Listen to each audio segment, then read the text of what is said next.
Aji Mata babu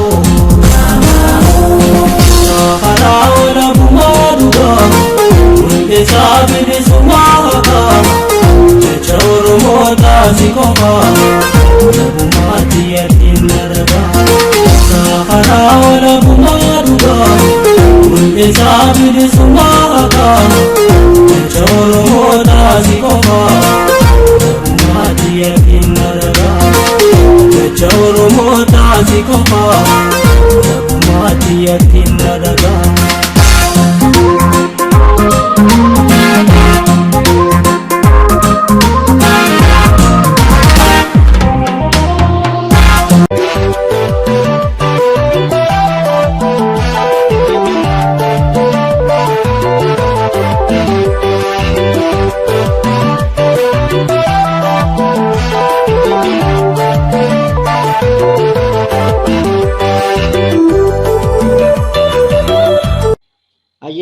Ashama akkam jirtu hordoftootaaf dhaggeeffattoota walabummaa nuus kun sagantaa marii keenyaati.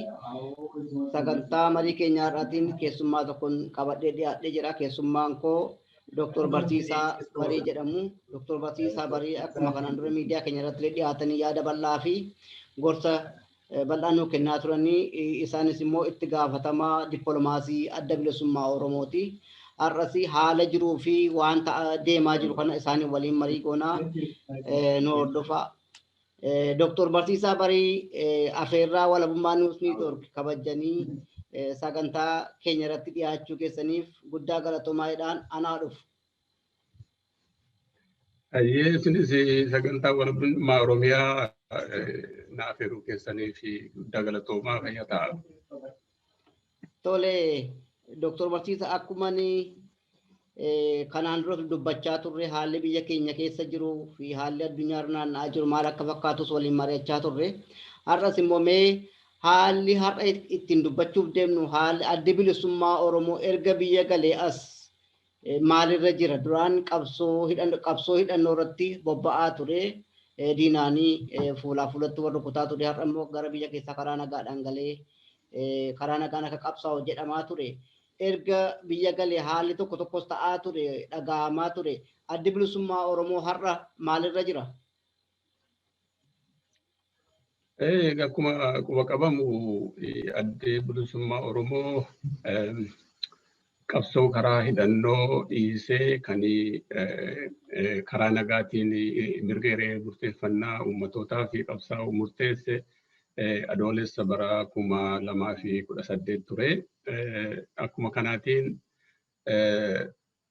gaafa 15 fulbaana 15 bara 2018 hoogganni isaa kan ala jiru biyyatti galee mootummaa Itoophiyaa wajjin nagaadhaan rakkina biyya sana keessa furuu fi waliin karaa nagaatiin rakkina jiru furee dimokiraasii gara dimokiraasii deemuu fi murteeffachuudhaan biyyatti deebi'ee mootummaa wajjin jalqabe jechaadha.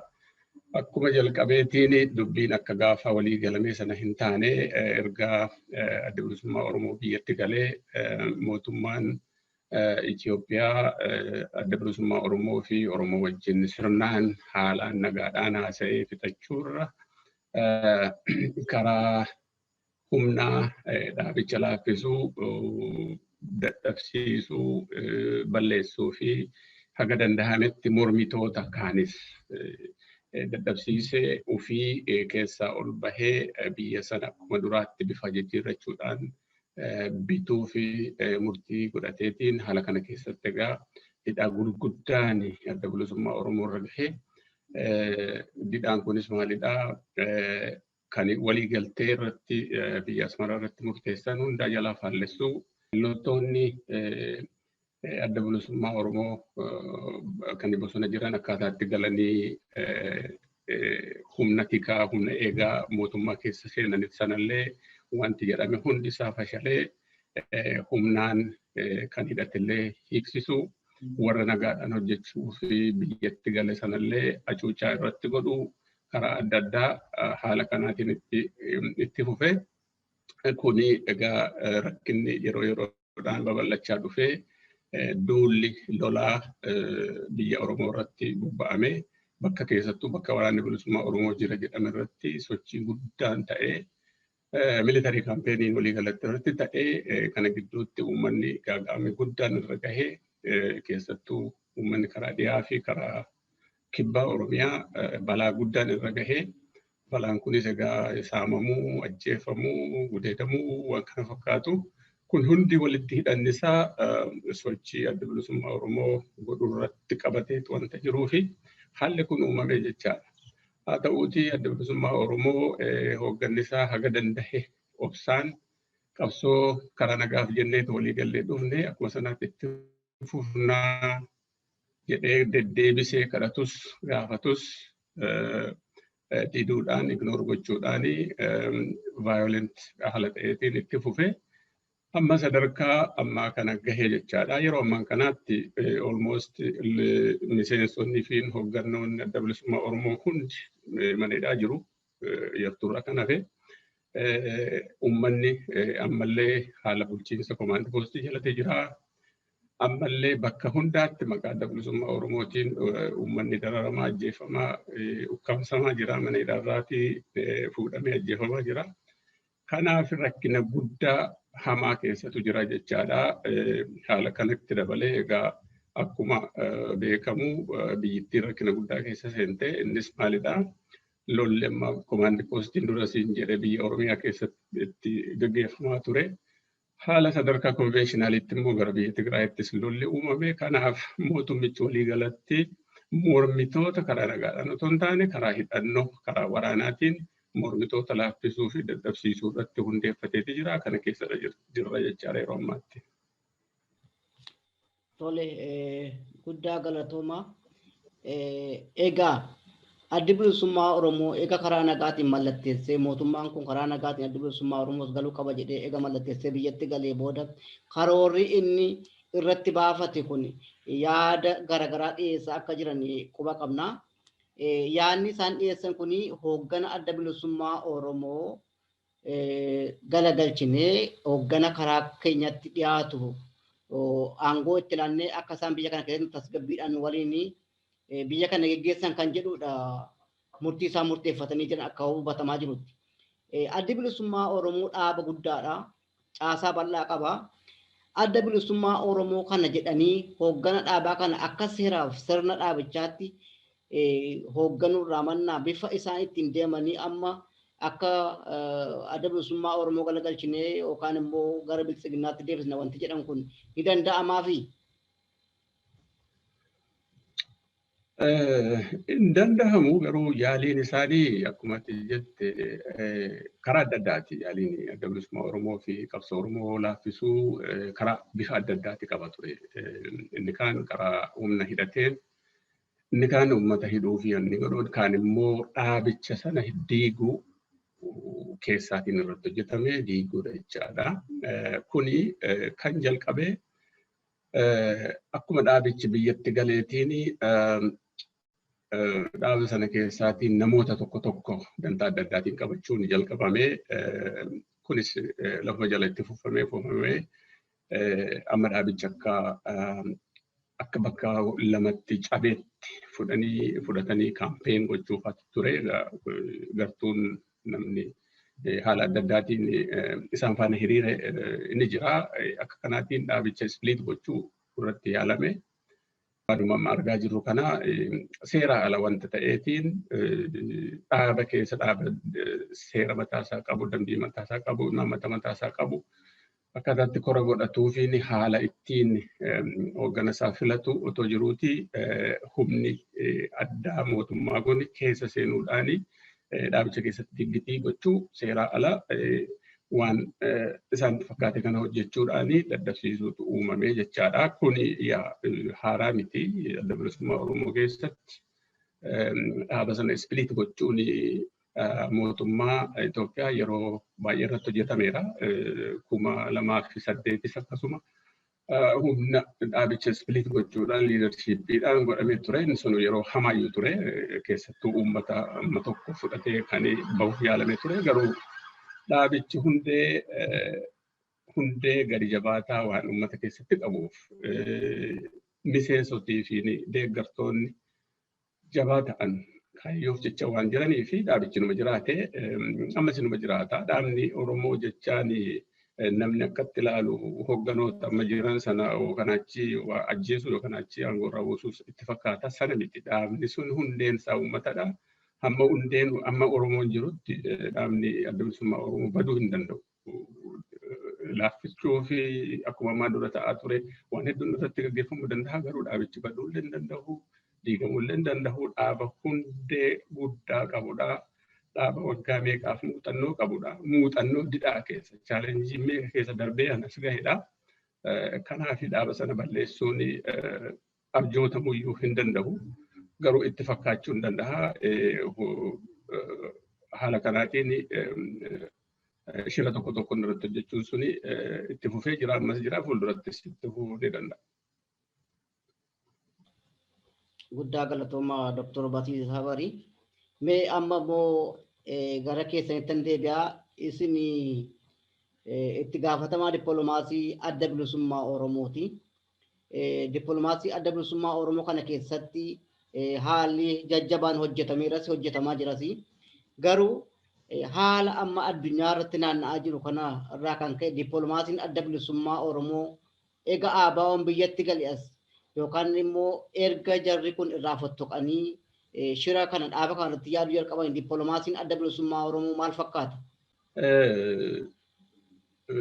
Fottoqinsi hoggana dhaaba gidduu jiruu fi haalli dhaaba biyyatti galu dippiloomaasii Oromoo irratti impaaktii inni qabu tokkollee hin jiru.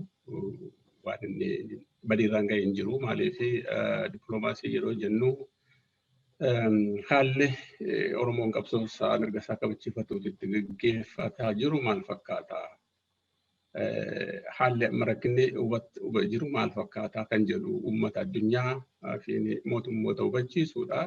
Kun immoo jalqabarraa kaasee haga ammaatti jala bu'ameetitti himamaa jira.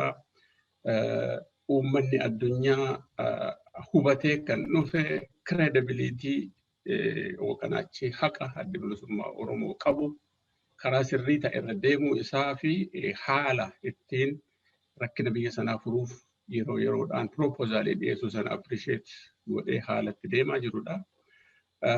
Keessattuu injifannoon dippiloomaasii Oromoo waggoota lama kana keessaa akkamitti ilaalla yoo jenne waan adda bilisummaa Oromoo dhiyeessu uummata addunyaaf mootummoota addunyaaf kan dhiyeessu mootummoonni addunyaa akka soluushinii biyya sanaafidha jedhanii kan dhiyeessan hedduutu jira. Fakkeenyaaf naashinaal diyaaloog jedhanii marii biyyoolessaa kan jedhu waan akkasii kan dhiyeessaa ture adda bilisummaa Oromooti. Ammaan kana ilaalle mootummoonni dhihaa mootummaan Ameerikaa, British, German, United Nations fi warri EU waan isaan akka furmaataatti ilaalan naashinaal diyaaloogii kanadha. Inni biraa inclusive kan ta'e dimokiraasii hunda amma tokko hin goone biyya sana keessatti yoo ijaarame malee biyyi sun nagaa ta'uu hin dandeessu, tasgabbiin jiraachuu hin danda'u kan jedhu kan dhiyeessaa turedha. Ammas mootummoonni addunyaa waan kana akka alternative biyya sanaaf ta'utti fuudhanii kan dhiyeessanidha jechaadha. Kanaaf ajandaan adda bilisummaa Oromoo sadarkaa addunyaa irratti ifatti hojiitti ooluuf yookaan achi kaampeenii godhamaa jira jechaadha. Kanaaf dhiibbaan dhaaba keessatti yookaan achi mootummaa fi adda bilisummaa Oromoo gidduutti godhamaa ture dippiloomaasii Oromoo irratti dhiibbaan inni badaa waan inni ga'eef tokkollee hin jiru.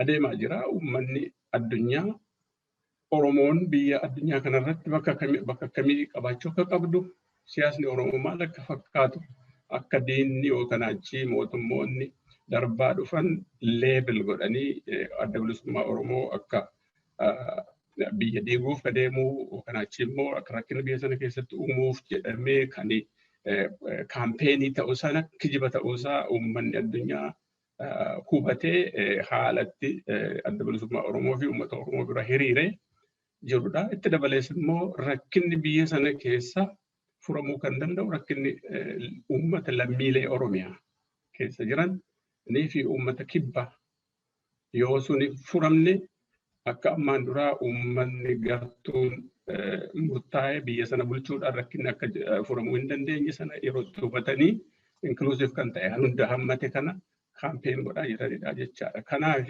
injifannoon dippiloomaasii Oromoo yeroo yeroodhaan dabalamaa deema jechaadha. Tole guddaa galatuma.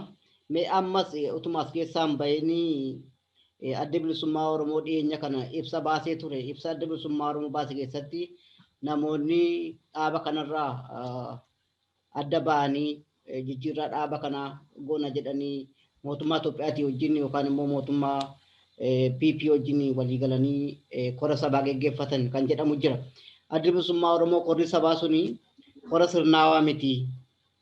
Kora nu ilaalates miti, kora sirnaawaa miti jedheeti kan adda bilisummaa Oromoo ibsa baase.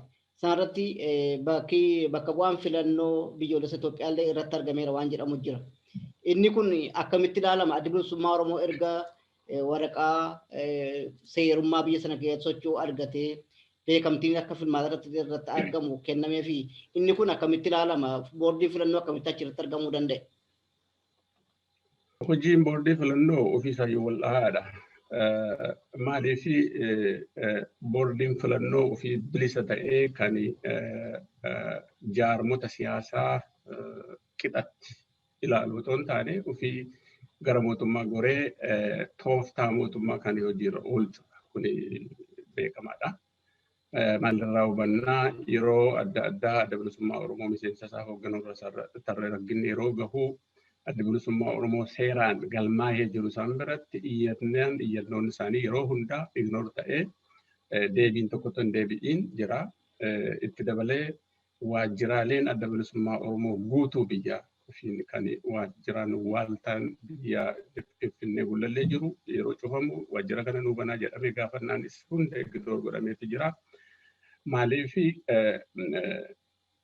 boordiin filannoo ifaaf ifatti akka mootummaa qajeelfama mootummaatiin hojjetu hubanne ammas dhaaba hooggana dhaabaa addaan qooduu keessatti roolii guddaa taphatanii jiru. Rooliin guddaan taphatan maalidhaa? Filmaata adda bilisummaa Oromoo yeroo hoogganoonni isaanii hoogganoonni irraa citanii bahan jedhame sana gamalachuutiin gaaffiin itti dhiyaatee booda kan warra irraa citee bahee ignoor godhanii kan adda bilisummaa Oromoo register godhanii mallattoo filmaataayyuu kennanii turanii amma immoo deebi'anii isa sana kora sabaa gaggeessuufii jiru involve godhanii jechaadha. Maallaqaan sappoortii godhamee security mootummaatiin sappoortii godhameeti gaggeeffamaa jira jechaadha. Korri sabaa akka kanaa adda bilisummaa Oromoo godhatee hin beeku hin qabu. Korri sabaa tartiiba mataa isaati qaba. Eenyutu bakka bu'aan suni caasaa adda bilisummaa Oromoo gadii haga irraarraatii filatamee dhaqee bakka bu'eettidha hojjeta. Waan kun hin jiru garuu akka amma argaa jirrutti uummata karaarraas haa ta'u maallaqaanis uummata saba Oromoos hin taane hundaa walitti qabanii meediyaaf jecha filmaata gaggeessinirra kan jedhu sabotaajii mootummaan hojjetudha. Kan amma argaa jirru kana adda bilisummaa Oromoo duwwaatoo hin taane uummanni Oromoo sirnaan wanta hubatudha. Haala kanattidha involve godhaniitti jiru jechaadha. Master maayindiin kora sanaa mootummaadha. Security mootummaati. Kanaaf akka barbaadanitti hojjetataa jiru jechaadha. Warri achi keessa jiru Oromoo keessa baanii achi jiran meeshaadha jechuu ni dandeenya. Akka kanattidha ni hubanna. Tole galatooma Dr. Barsiisaa Barii. Mee asumatti utuu keessaan bahin gara biyyaatti itti dhufaa amma akka haasa'amaa jirutti yookaan immoo sodaa mootummaan kun dhaabolee kanarraa qabu odeeffamaa jirutti adda bilisummaa Oromoo gaafuma jalqaba biyya galeeyyuu tooftaadhaan dhufee mallatteessee biyya gale maleessaa nagaadhaan miti waan jedhantu jira. Innis waraana adda bilisummaa Oromoo jiru bosona keessa kaa'ee ofii seenee karaa tokko mallatteessee waraana of harkaa baaseera jedhee abbootii gadaa fi uummata Oromootti kenneera jedhee kan inni karaa nagaa deemeef tooftaadhaa fi garuu waraanni kun amma baay'inaan baay'atee dudduuballee tinniisa adda addaa uummata Oromootii gadhiisanii tinniisa adda addaa gargaarsa adda addaa tooftaalee garagaraan lolli hamaan deddeemaa jira biyya Itoophiyaa keessatti yookaan Oromiyaa keessatti jechuudha. Kana sodaarraa kan ka'e inni addi bilisummaa Oromoo nu sobeeti kan dhufe waan jedhan qabu. Addi bilisummaa Oromoo sobeetii kan inni gale maaliif akka jechuu danda'u jarri kun immoo sodaa maalirraa qabuuf? Waan adda bilisummaa Oromoo sobsiisu hin jiru. Duras adda bilisummaa Oromoo karaa nagaa kan filate biyya sana keessatti jeequmsi baay'atee yeroo adda addaa nagaadhaan rakkina biyya sanaa furuufis yaalamee hin taane garuu mee yeroo ammaa kana immoo haalli olaantummaan Tigraay TPLF yeroo kufuu maybe warri amma dhufan kun immoo tarii wal dhaggeeffatanii haala ittiin biyya sana deebisanii suphuu barbaadan haala ittiin dimokiraasii biyya sana keessatti ijaaruu barbaadan jiraachuu malaa ilaati ka jedhuutiin dhufe fedhii mataatiin dhufe maleessa dhiibameeti miti. Dhiibameetoo dhufe kijibee miila waraa bakka bosona keessa kaa'ee ofii immoo magaalaa taa'ee karaa nagaa jedha jechuun danda'ama. Fedhiidhaanidha kun fedhiidhaan dhufamee erga galamee booda haalli hariiroo waraana bilisummaa Oromoo fi hooggana gidduu jiru yeroo baay'ee irra deddeebi'ee himamee jira.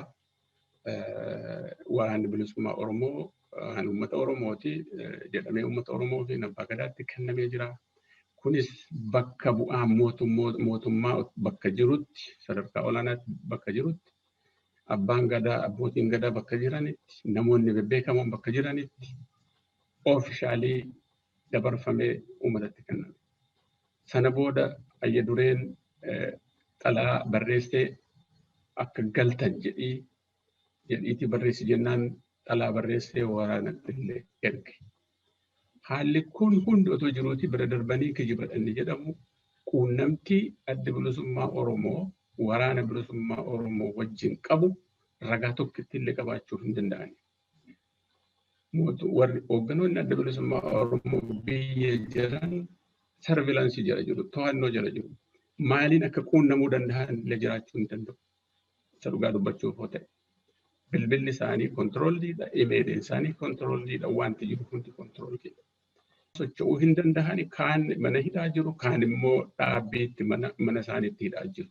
Haala kana keessatti complicated kan ta'e quunnamtii waraanaa uumanii ajaja kennanii waraana gaggeessuu kan jedhamu yoo ijoollee wallaalaa dhumti iyyuu waan kana waan hubachuu dandeessudha jechaadha. Kanaaf kanatti hidhatee kissiin dhufu kissii jaamaati jechuu dandeenya. Ignorance really maleessaa waan xiqqoollee evidensii tokko irratti hundaa'ee hin jiru jechuudha.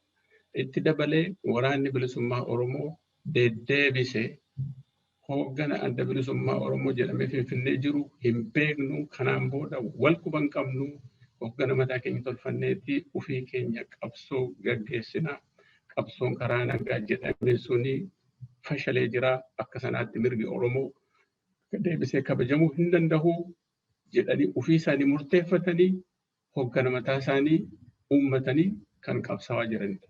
Kan qaama kana lamaa walitti qabsiisu tokko illee hin jiru in practice.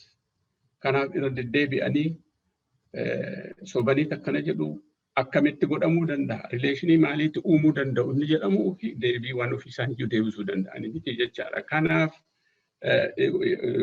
deddeebi'anii waan kana dubbachuun ufuma yeroo gubuu yoo ta'e maleessa bu'aan inni buusu tokko illee hin qabu. Galatooma Dr. Barsiisa haala haasaan kun waan baay'ee deddeemaa jiruufan isin gaafadhe deebii gaarii naa kennitanii mee asumatti deebisuudhaaf waa'ee KFO fi adda bilisummaa Oromoo waltumsanii filmaata irratti hirmaachuudhaaf illee akka isaan qophii godhaa jiran quba qabna turre sanarratti deebi'anii haala hooggantoota isaanii hidhamanii hidhaa jiraniin hidhamtoonni yookaan immoo hooggantoonni keenya kun ba'an malee filmaata hirmaachuu hin dandeenye filmaata keessaa akka bahan dhageenye turre. Kanaan booda filmaata kana keessaa erga ba'anii filmaata kana booda maal ta'uu qabu yookaan immoo adda bilisummaa Oromoo filmaata kana booda maal ta'uu qaba jettanii yaaddu? Sababuun dhiibamuudhaanidha. dandeenya waan hunda yaalanii dadhabanii jechuuf KFO'n waggaa dheeraayyuu achi keessa ture falmaa ture yeroo tokkollee yerootti milkaa'ee wanni mootummaa keessatti haga tokkollee qooda fudhatellee hin jiru maaliif mirga Oromoof fi mirga sabootaa cunqursamuuf waan falmuuf jechaadha. Adda bilisummaa Oromoos jalqabarraa kaasee haalli falmaataa kun akkatti mijaa'uu danda'u akkatti hamma tokkollee inklusiif ta'uu danda'u irratti nuffii malee hojjete hin taane jalqabumarraatii gaafa biyyatti galu waliin hiriirree rakkina siyaasaa furreetu filmaatatti deemna otoo hin taane warra nu morman jajjaboo jedhanii fudhatan balleessineeti gara filmaataatti deemna kan jedhu ture pirinsipilii mootummaa Itoophiyaa. Kuni jalqabumarraati. Haga ammas sanumatti jira sanartidha milkaa'anii jechaadha. Kanaaf filmaanti suni fedhiidhaan miti kan keessaa bahame dhiibamanii bahani namni filmaatatti dorgomuu danda'ullee hin jiru maaliif hundi deeggaraa fi miseensi adda bilisummaa Oromoos haa ta'u kan KFO maneedhaa jiru. Sochiin tokkollee hin jiru waajjiroonni isaanii biyya keessaa hunda cufamee jira ugguramanii jiru jechaadha. Namni ugguramee jiru filmaata keessatti qoodatti fudhatu filmaanni pablikiidha biyyatti gadi uummatatti gabbaateeti kaampeen gooteet filatamta. Maleesaa mana hidhaa keessa teessee namni achi keessatti nama hin filu jechaadha. Haala akkasii keessatti haala kanaatiin dhiibamee ba'e. Kana booda maaltu ta'a maal godha kan jedhamu egaa duras adda bilisummaa Oromoo nagaadhaan ta'a laati jedheeti yaadee dhufe qabsoon adda bilisummaa Oromoo itti fufa maaliif uummatichi haalli inni keessa jiru beekamaadha. Rakkinni uummata keenya irra jiru salphaa miti. Uummanni lammiin Oromoo hundi rakkina guddaa keessa jira nagaan hin jiru tasgabbiin hin jiru. Filmaanni amma deemaa jiru kuni diktaatorummaa kana abbaa irrammeedhuma kana acknowledge godhachuuf beeksifachuuf yoo ta'e malee isaa rakkina biyya sana keessa huge guddaadha. Rakkinni kun furamuun akka salphaatti miti.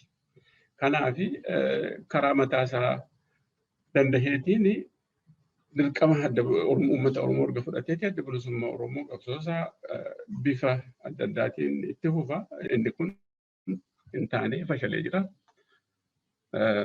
Maal qofa gochuun danda'amu jecha.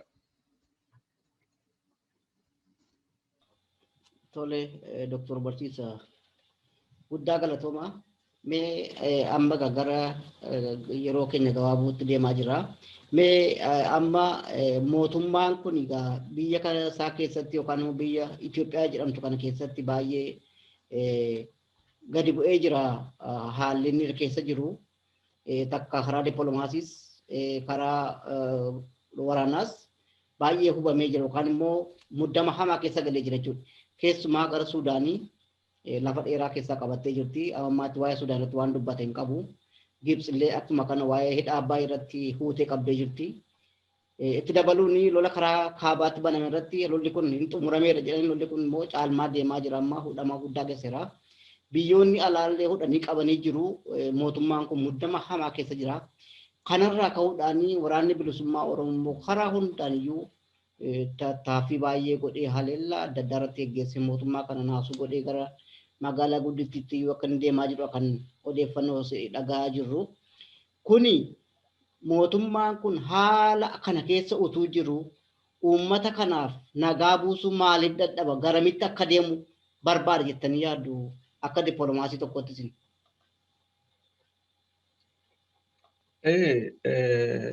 Mootummichi nagaa biyya sana keessa buusuu fi fedhii isaas dandeettii isaas hin qabu. Dandeenya jalqaba haalli olaantummaa fi abbaa irrummaa EPRDF keessa as maddeenuma jira. Adda bilisummaa Oromoos sanumatu beekuutii mee haa ilaallu kan jedhuutiin kan dhufee mootummaa kana wajjin haasawaa jalqabe. Itti dabalee haalli biyya Itoophiyaa keessa jiru salphaa miti. Walxaxaa hedduutu jira. Uummata meeqatu jira, gosa meeqatu jira. interestii adda addaati qaba.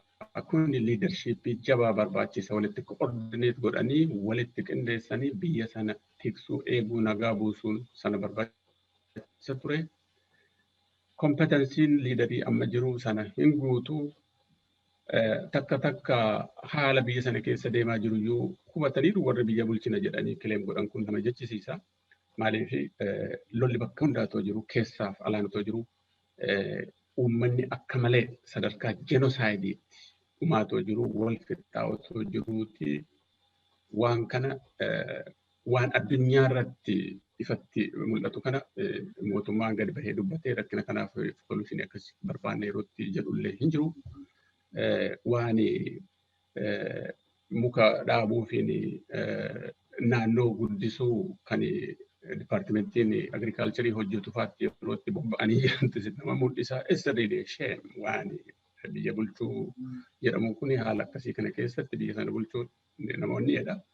Kanarraan kan ka'e uummanni addunyaas waan kana hubatee waan godhu dhabeetii iyyaa jira. Maaliif jenoosaaydiin akka malee Tigraay keessatti biyya Oromoo keessatti uummanni wal fixaa jira.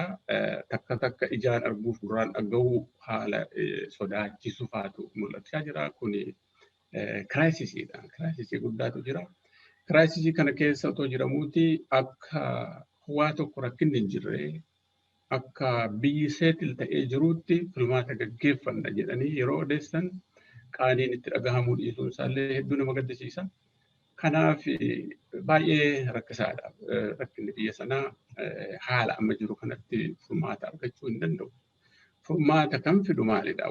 Ammallee uummanni jaarmotiin siyaasaa adda addaa walitti dhufanii diyaaloog gochuu waliin haasa'uu haala kana mijeessuu biyya sanaaf hundi waan danda'e kontribuutu gochuu malee gartuun tokko yookaan achi olaantummaan giruupii tokkoo mootummaa jala galee deebisee biyya sana akka barbaanne binne akka barbaanne goona qawween nu harka jira inni jedhamu iddaasiin warqa. Qawween har'a jiru borga nama hin jiru beekamaadha. Kanaaf biyyi sun mul'ata addaa barbaachisa. Mul'ata addaa akkaataatti deebi'ee uummanni hundi waliin dhufee wal bira dhaabbatee biyya sana rakkina kiraayisii jiru kana keessa baasu irratti mari'achuun barbaachisaadha. Yoo sana hin taane hamma qawwee namarratti dhukaasanii ajjeesuu danda'anitti xiqqoo ni jiraata. Sana booda rakkina biraatti dhufaa akkuma dhufaa jechaadha. Garuu kan nama gaddisiisu uummaticha miskiinaa. Uummanni hundi rakkina guddaa keessa jira. Itti dabalee haalli jireenyaa, dinagdeen kufuun, maallaqni hedduun waraana irratti dhangala'uun itti dabalee immoo kunoo filmaata bu'aa hin qabneefis maallaqa guddaa dabaluuf dhangalaasuuf deemama. Haalli kun hundi kiraayisii guddaa kiraayisii keessaa hin baane keessatti galchaa jira jechaadha biyya sanaaf. Kanaaf biyyi suni ilaalcha addaatiin haala addaatiin yoo rakkina kana keessaatii hin baane qaamni amma biyya bulcha jedhu kun waa tokkollee gochuu hin danda'u, furmaatallee fiduu hin danda'u. Uummanni kiritikaalii irratti yaaduu barbaachisa. Waan kun akka kanaatti yoo itti fufee biyyittiin badiitti deemti. Almost ammallee biyyi bulchamaati jira miti garuu kana caalaa deebi'ee uummanni yerootti wal fixu, beellis yerootti babal'atee sadarkaa guddaa gahuutu jira. Lolli dhaabbame inni jedhamu san bakka hundaatti namni mirga isaa falmachuu hin dhiisu. Kunis ittuma daddabalaa deemaa. Fuuldura keenyatti gara kamitti deema inni jedhamu kun hedduu nama sodaachisa. Kanaaf uummanni Itoophiyaa itti yaaduutu barbaachisa. Guddaa galatoomaa Dr. Barsiisaa. Mee Dr. Barsiisaa amma yeroon keenya gara xumuraatti ga'ee jira. Isinis haala atattamaatiin kan na wajjin mari'achuu dhuftanii. Mee ergaa yoo qabaattan yookaan dhaamsa qabaattanis akka dippiloomaasii adda bilisummaa Oromootti miseensa adda bilisummaa Oromootis uummata Oromootis qeerroodhaafis hunduma Oromootii fi yoo dhaamsa qabaattan carraan isinii kenna. Dhaamsi hin qabu jalqaba uummanni Oromoo viktimiin guddaan uummata Oromoo fi lammii Oromooti. Lammiilee Oromoo keessa jiranii uummata kibbaati. Uummanni kun waggaa dheeraa yeroo dheeraa erga gabrummaa jalatti kufeenuma falmataa numa qabsaawaa lubbuu meeqatitti badee qabeenyaa meeqatitti badee nama meeqatitti qaamaa hir'atee garuu rakkinni biyya sanaa furamuu hin dandeenye mirgi namaa kabajamuu hin dandeenye garuu wanti godhuu danda'u itti fufee mirga isaa kabachiisachuudhuma yaaluudha. Karaa adda addaa jaarmota isa hoogganan yookaan achi isa qajeelchan faana hiriiree keessattuu uummanni Oromoo taargetii guddaadha. Baay'ina qabaachuu qabeenya qabaachuunis diina guddaa nutti fideetti jira.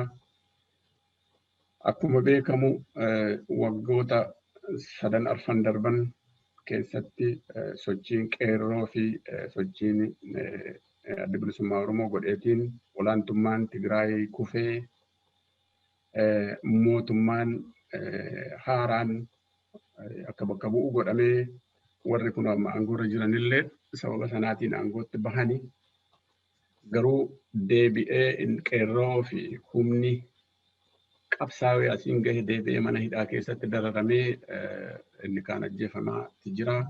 Kuni kiraasisii guddaadha. Kanaaf waan duubatti nama deebisutu hin jiru. Maaliif gatii guddaatti itti kaffalamee jira. Gatiin immoo gatii lubbuuti, gatii qabeenyaati, gatii qaama namaati. Kanaaf qabsoo kana ittuma fufuutti jira. Garaa walii bal'achuu barbaachisaadha. Uummanni tokkummaadhaan lammiin adda addaa tokkummaadhaan keessattuu kan cuunfamee jiru tokkummaadhaan dhaabbachuutti jira. Inni kaan sirna unitary party afaan tokkoo fi aadaa tokkoo fi wanni tokkoon bullanni jedhamu sun deebi'ee carraa argatee yerootti ol ka'aa jirudha. Kuni maalidha? Identiitii sabaa balleessuudha. Identiitii lammii namaa balleessuudha. Haalli kunillee attenshiniin addaa itti kennamee ilaalamuutti jira.